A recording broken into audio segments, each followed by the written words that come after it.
you going? Set it down, BK Sport. It's time for a bit of a SuperCoach video. We're starting to really rock and roll now. We've had a full week of pre-season round one. We've got round two to come this week. So this team could still be changed come next week. You know what I'm saying? Like, it still could be absolutely changed quite a bit. And I feel like, obviously, this year, round one of the NRL, it starts on the Sunday and then continues on to the next week. So I'm really not too sure. Are you able to continuously select your team throughout? I don't think so, right? So you still have to have it ready by next Saturday, I would assume. Correct me if I'm wrong in the comment section. But let's get into my team today. Let's give a bit of a rundown on what my thoughts are. Obviously, you guys can jump into the comment section. I'm going with a bit of an interesting tactic in the fullback department that we'll get into at the back end of this video, man. So you can't see who it is just yet, but we will explain our thought process there. But guys, obviously hit that thumbs up button, subscribe if you're new around here, and like I said, jump into the comment section, son. Let us know your thoughts and who you are thinking about going with until obviously we still see week two of the preseason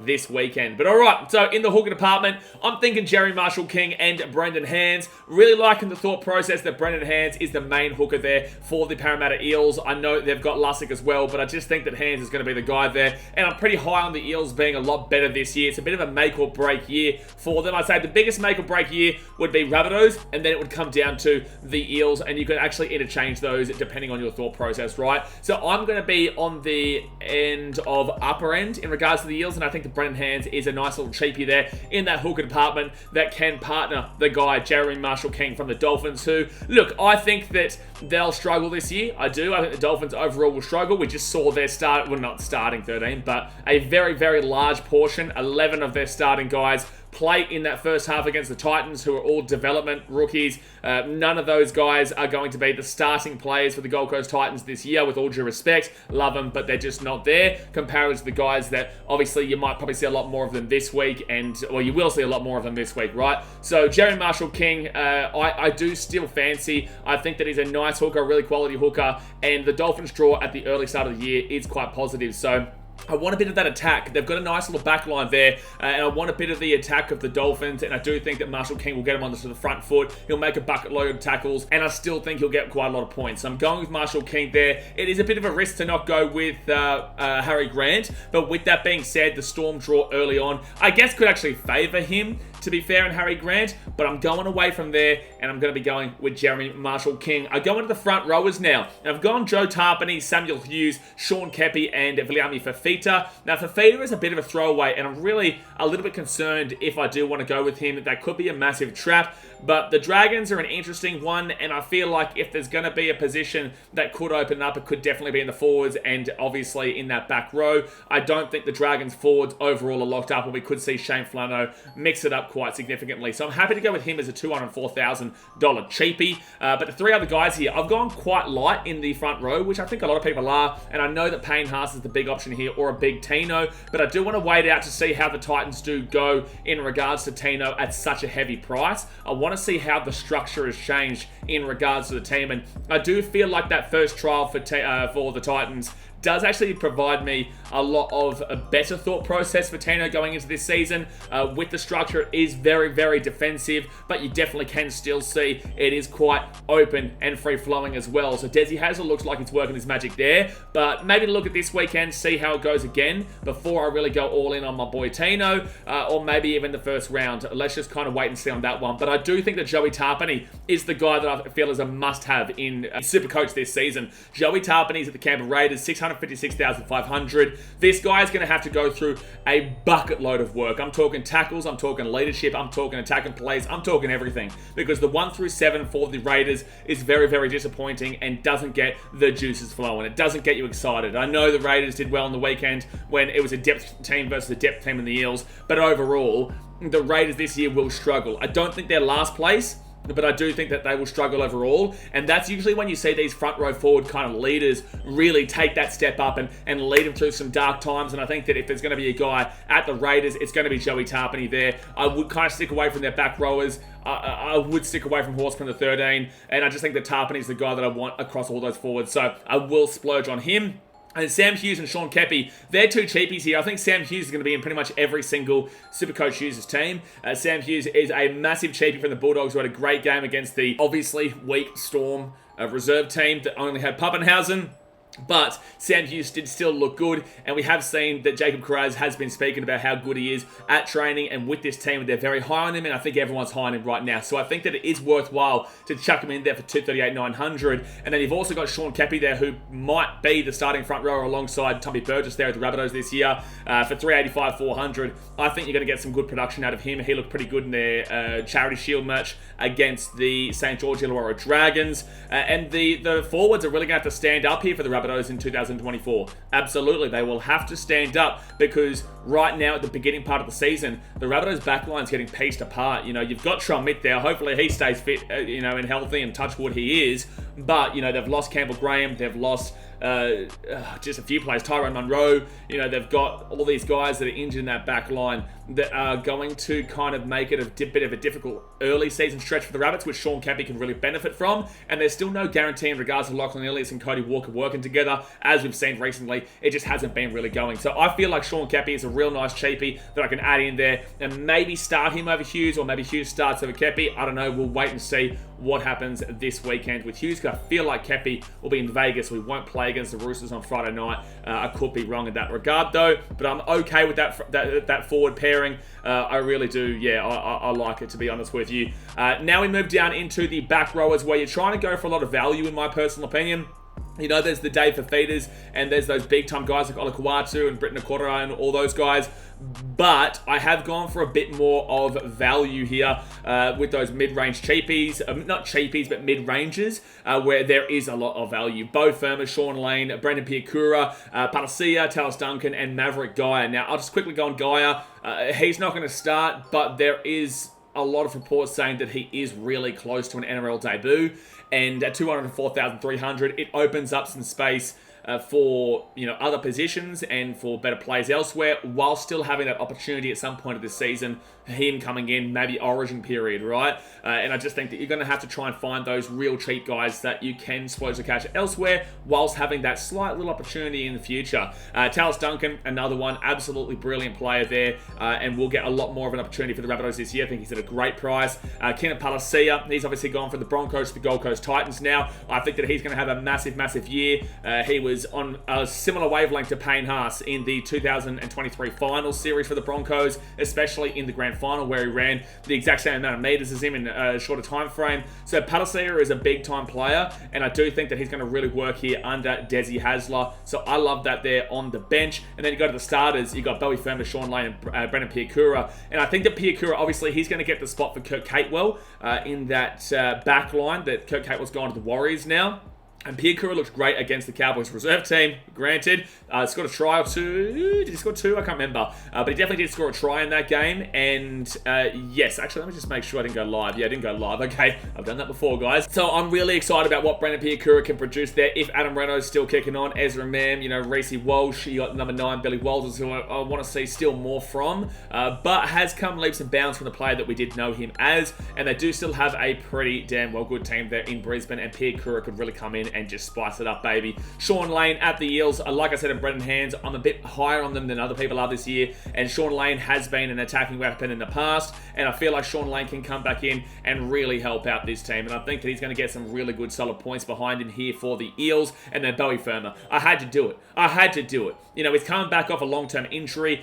In 2022, was an absolutely superb player, probably the best player for the Gold Coast Titans across the 2022 season. He comes off an injury which he's done before and then had that 22 season, so I'm kind of a lot more confident in him. Plus also the reports that he is the fittest, the strongest kind of player at the Gold Coast Titans that they've been talking about in the off-season. Bowie Firma is ready to rip in, so 467,300 I think is an absolute steal there for what Bowie's going to produce. You go into the halfbacks now. Nicho Hynes and Jaden Sullivan. I know, no Nathan Cleary. Oh no, I'm getting boos right now. People are getting the pitchforks ready. I get you, I understand it.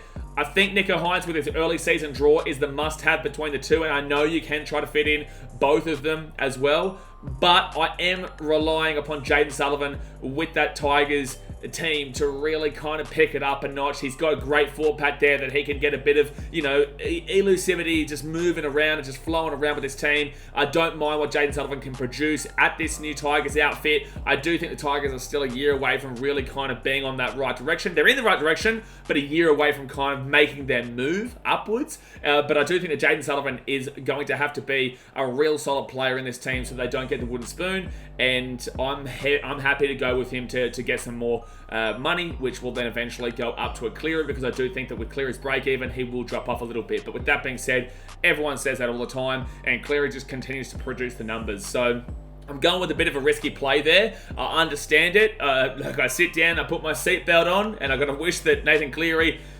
doesn't do as well, which we know that he can do and probably will do. But I'm happy to go with the risky play there of Jayden Sullivan, and I think Nicho Hynes is a must to start the season with the opening round draw for the Sharkies. You go into those 5'8", Dylan Brown and Luke Brooks. Now, Dylan Brown, for me, is the clear-out 5'8" that must have. The Storm have a very, very difficult draw with Cameron Munster. I'm very happy to go with Munster a little bit later on. I definitely want to have Munster a little bit later on, but early doors, they have a ridiculous draw. The first round for the Storm is against Penrith. Round 2 for the Storm is against the Warriors. Round 3 for the Storm, they play Newcastle in Newcastle. Round 4, Melbourne then go and play... I think they have a bye. They have a bye in round 4. And then round 5 for Melbourne, they have the Broncos. So that's a tough schedule, man, depending on how you think of the Newcastle Knights this season. Maybe not. But overall, based off of last year, that's a really tough draw to start the season. So I'm happy to stick away from Munster very early doors. Have Dylan Brown there, who is one of the peak in his position anyway, and definitely could be the number 1. Probably will be the number 1, especially with what the thought process is that I have. And this is a big make or break year for Dylan Brown as an individual. We know he has a talent. We know he can be that best 5'8", but he's so inconsistent as well, which is a worry and a concern. But Dylan Brown is the guy for me that I just want to go all in on early doors and say, you know what, he's going to smack it. And Luke Brooks, 560,300 is a risk, but I am thinking Manly do have a solid team there. If Tommy Trbojevic is fit, the 5'8 department is a lot more solid now. They were with Joshy Schuster last year, and they kind of mixed it around a little bit. Didn't really work out. Now Luke Brooks is an experienced half alongside an experienced half in Cherry Evans, and Cherry Evans was phenomenal in 2023. They've got Lachlan Croker there. I think that Brooks in a better team will be able to really explode. So I'm happy to go in on Luke Brooks there for Manly. Going to the wings and centres department, I've actually gone a lot more stronger than people have been this year. Now, if I want to, before round 1, go with Nathan Cleary in the halves and Nicho Hynes, I can downgrade on one of these centres to like a 200k cheapie out of Mulitalo Manu and Tuivasa Sheck, and really get a cheapie and put him on the bench and put Bostock in, because Bostock will more than likely be that starting winger for the Dolphins.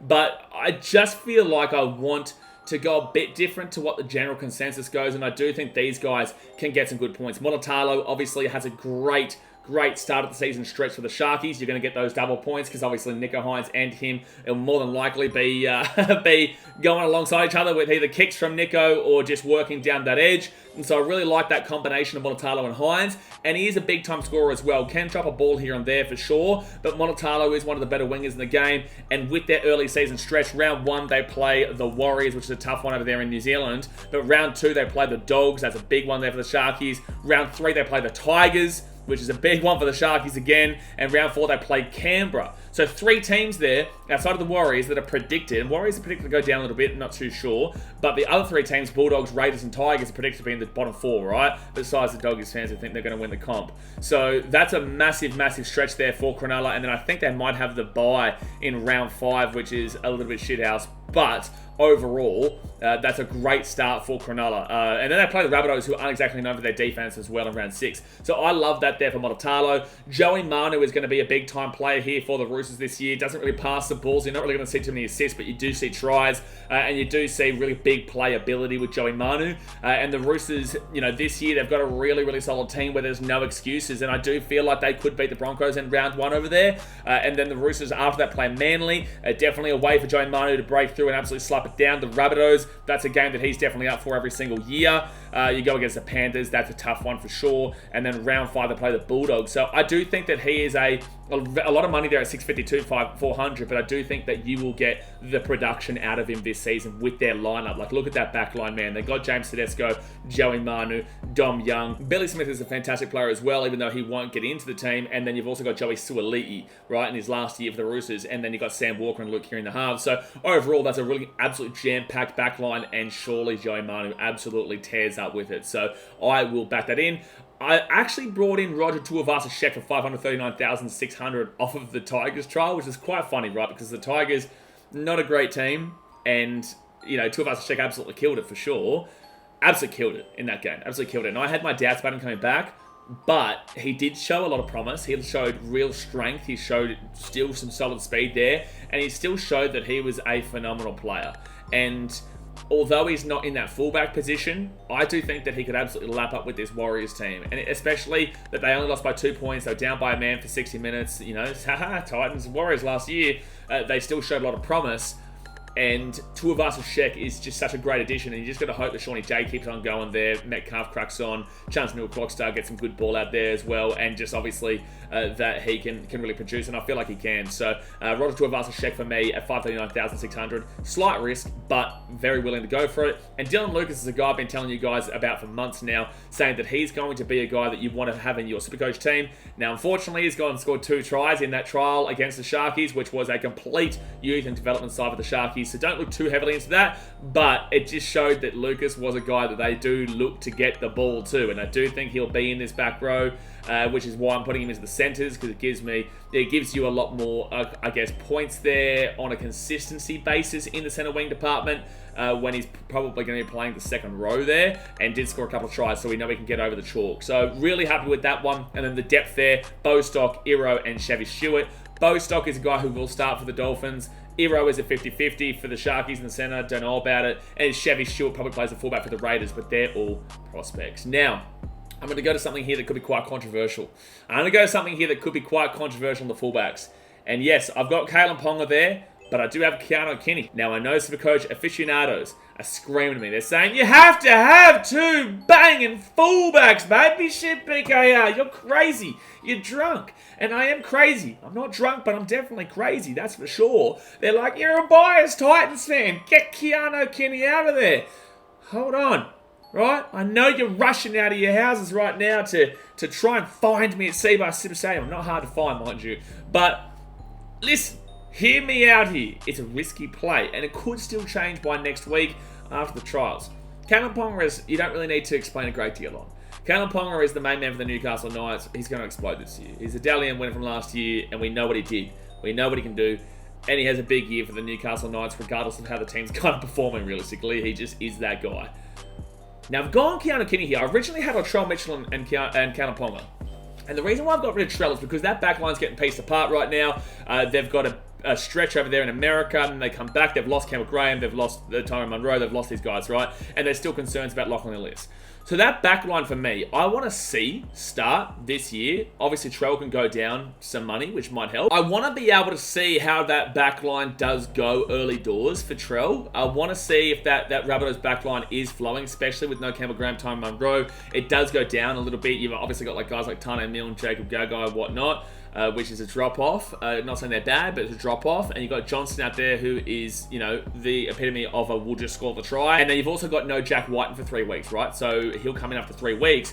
But by that point, Trell might have gone down a little bit of money, so you could bring him in.